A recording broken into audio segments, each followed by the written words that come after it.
Meu nome é Heloísa Helena Silva Gonçalves, sou engenheira civil formada pela Escola Politécnica da USP em 1974. Fiz mestrado e doutorado em livre docência nessa escola, onde trabalhei por quase 40 anos. Em primeiro lugar, quero agradecer o convite do Tiago, onde poderia falar um pouco da minha experiência profissional. Comecei a trabalhar com as argilas de Santos em 1985. Embora tenha nascido em Santos, eu ainda não tinha visto até 73 que na minha cidade tem vários prédios inclinados. Foi numa aula do professor Vitor Melo que ele começou a apontar sobre os prédios inclinados de Santos, e quando eu cheguei em casa eu fui observar que realmente existiam prédios inclinados. O professor Milton Vargas já tinha publicado que os santistas não deveriam comprar apartamentos em prédios com mais de 9 andares, porque os mesmos poderiam vir a inclinar e trazer muitos transtornos aos usuários.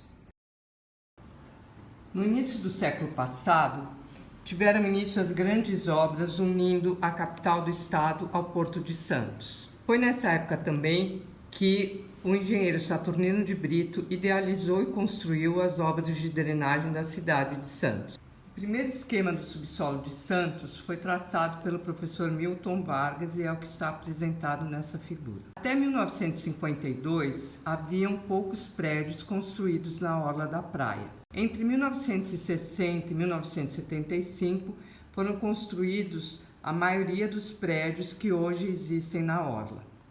Podemos observar aqui o esquema do subsolo traçado por Teixeira e apresentado em 1994, no qual pode-se verificar que a camada de areia fina de 8 a 12 metros se sobrepõe a uma extensa camada de argila marinha que tem um SPT variando entre 0 e 4 golpes.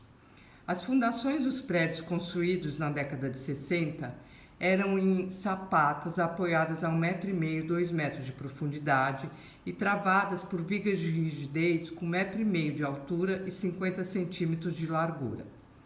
Essas vigas eram executadas para conferir ao edifício uma rigidez, pois já eram previstos recalques nesses prédios e engenheiros queriam que o prédio trabalhasse como corpo rígido. Alguns prédios começaram a recalcar e a se inclinar logo após a construção.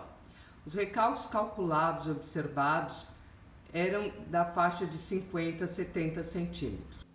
Desenvolvemos uma pesquisa patrocinada pela FAPESP, Fundação de Amparo à Pesquisa do Estado de São Paulo, para estudar as propriedades e o comportamento das argilas de Santos. Orientamos alunos de graduação e pós-graduação e realizamos ensaios de campo e laboratório. Qualquer solução para os prédios inclinados de Santos requer o conhecimento prévio do desenvolvimento dos recalques e a previsão de estabilização das inclinações. Para desenvolver a pesquisa, escolheram-se 2 quadras da orla da praia, onde havia uma concentração muito grande de prédios inclinados. Na primeira quadra estão os edifícios Núncio Malzone e o edifício Excelsior, que foram interditados em épocas diferentes. O solo da região é composto por uma camada de areia siltosa de aproximadamente 8 metros de espessura e SPT entre 8 e 34, sobreposta à camada de argila marinha SFL com 20 metros de espessura e SPT entre 0 e 4. Abaixo existe outra camada de areia argilosa de pequena espessura e a camada de argila marinha AT com SPT entre 3 e 7. O solo residual está a aproximadamente 50 metros de profundidade. A segunda quadra estudada é a quadra localizada entre a rua Oswaldo Cochrane e a rua Sampaio Moreira. Nessa quadra só existe uma casa e todas as outras construções são prédios de mais de 8 andares. Os prédios estão aqui locados em planta. Observe-se nas sondagens da segunda quadra que a camada de argila SFL tem 14 metros de espessura. Nos anos de 2000 e 2002 foram acompanhados os recalques de prédios das 2 quadras e determinadas as velocidades de recalque. As velocidades de recalque variaram entre 5 mm por ano a 16 mm por ano, sendo que no mesmo prédio havia muitas vezes um recalque diferencial de até 10 milímetros por ano, ou seja, 1 centímetro por ano. Se fizermos as contas, verificamos que em 40 anos de construção podemos ter um recalque diferencial de até 40 centímetros. No entanto, muitos prédios têm um recalque diferencial superior a isso, porque essas velocidades de recalque medidas foram velocidades de recalque durante o adensamento secundário. Não medimos em nenhum desses prédios a velocidade de recalque durante o adensamento primário, que sabemos todos é muito superior. Não há uma correlação entre o número de andares e a velocidade de recalque, mas sim entre o acréscimo de tensão, a deformação e o tempo, como pode ser observado através das isócronas obtidas com todos os dados de campo trabalhados. Essas isócronas nos permitem verificar, para um acréscimo de tensão, qual é a deformação num determinado tempo.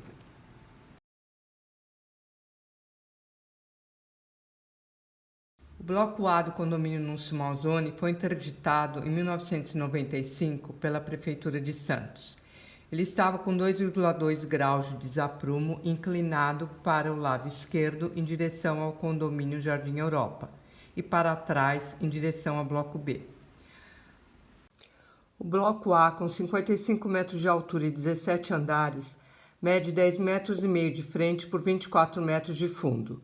Os recalques diferenciais eram da ordem de 45 centímetros na direção transversal e 25 centímetros longitudinal, totalizando um diferencial de 70 centímetros na diagonal do prédio. Observe-se que as leituras de recalque são inferiores aos reais, pois o monitoramento do prédio só teve início 4 anos após a conclusão das obras. Neste gráfico estão apresentadas as leituras de recalque, desde o início do monitoramento em 1971 até o final em 2000, quando foi reaprumado o edifício. Em 1978 foi feita uma primeira tentativa para diminuir os recalques diferenciais. Foram executadas estacas raiz com 25 centímetros de diâmetro e comprimento superior a 50 metros em todas as sapatas do lado mais recalcado. Além disso, foram aumentadas as tensões efetivas através de rebaixamento do lençol no lado menos recalcado. Não houve nenhuma inversão do movimento de inclinação do edifício.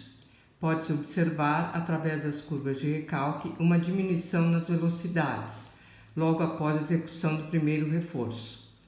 Alguns meses depois, houve o retorno das velocidades de recalque aos valores anteriores, entre 8 mm por ano e 13 mm por ano.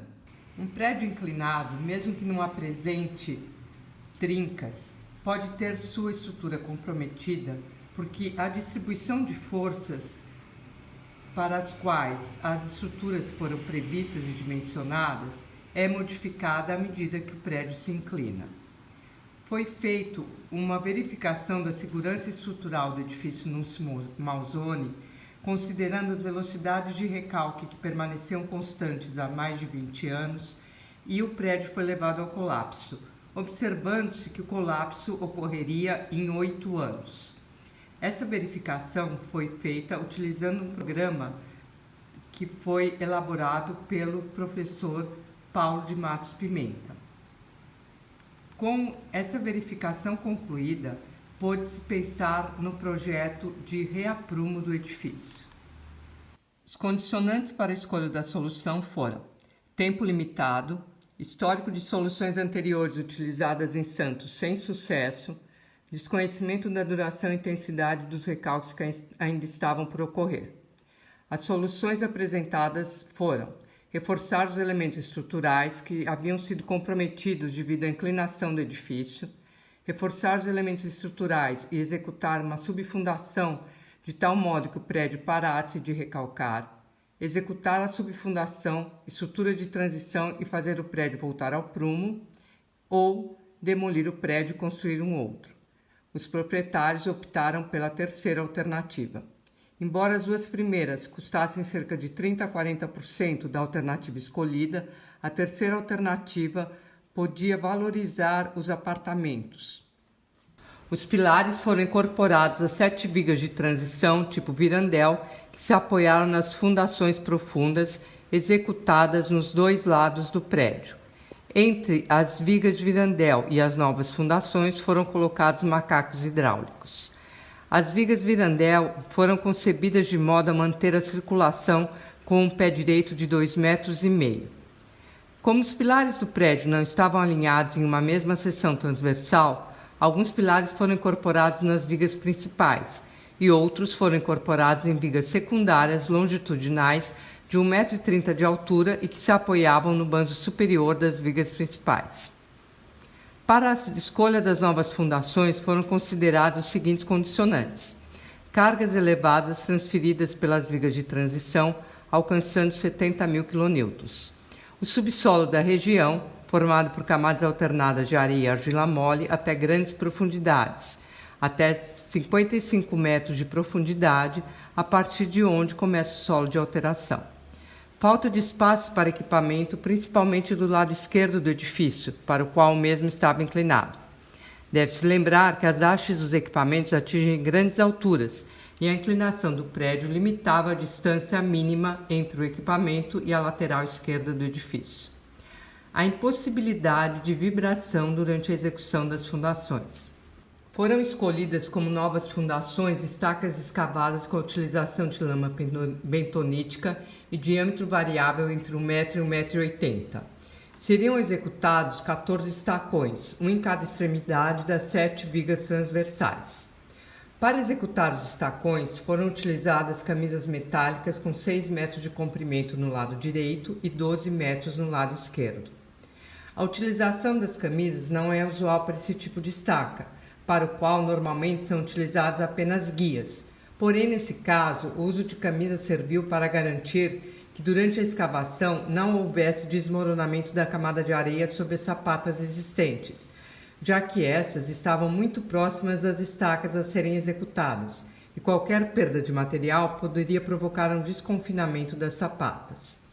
Como a entubadeira utilizada para cravar as camisas tinha 1,5 m de diâmetro, o projeto foi modificado e os estacões de 1,80 m foram substituídos por estacões de menor diâmetro. Dessa forma, foram executados 16 estacões com diâmetro variável entre 1 m e 1,40 m. Durante a verificação estrutural do edifício, constatou-se que o recalque diferencial não poderia aumentar mais do que 2,5 cm.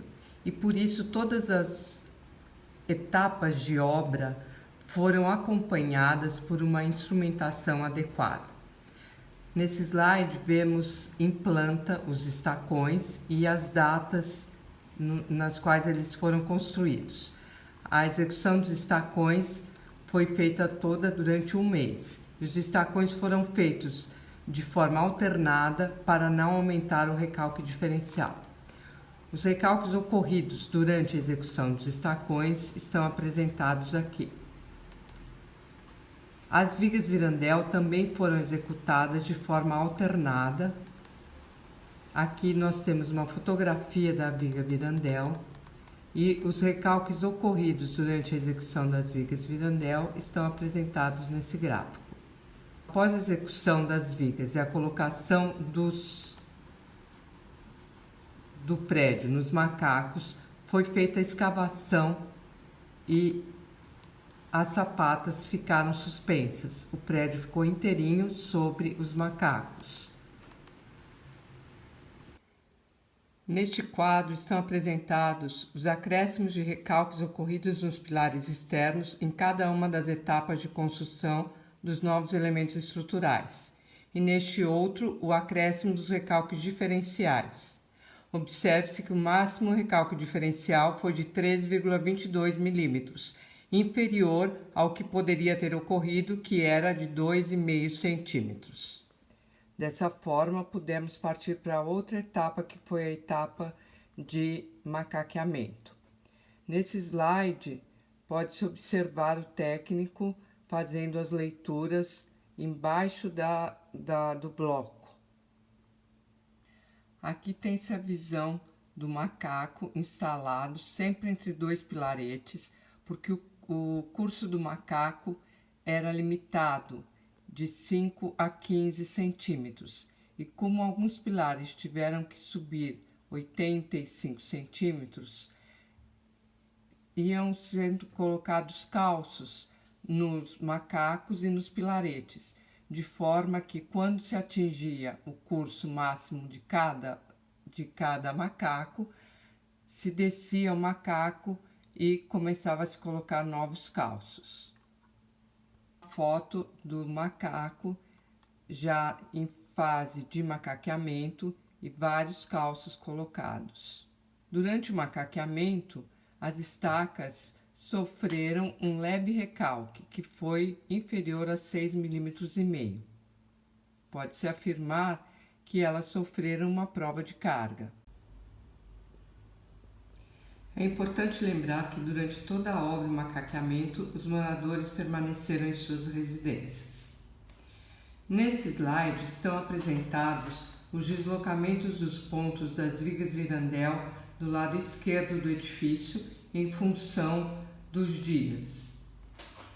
Como os macacos são controlados por pressão e não por deslocamento, em primeiro lugar foram feitos alguns testes e uma análise da estrutura. O levantamento do edifício foi realizado no mês de janeiro, como pode ser observado nesse gráfico. Observa-se nesse slide que o prédio foi levantado como um corpo rígido. A viga A é a viga que estava na frente do prédio e a viga G é a viga que ficou atrás do prédio. Então, cada linha dessa mostra o prédio como um corpo rígido sendo levantado. Finalmente, tem-se os macacos antes e durante o macaqueamento e o prédio antes e após o reaprumo.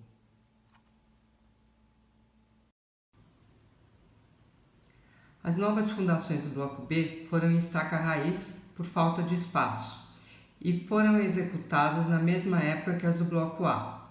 O reaprumo foi realizado em 2010. A seguir está apresentado um trailer do reaprumo do B. O filme com a explicação da obra está no YouTube.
Finalmente, eu quero deixar duas mensagens.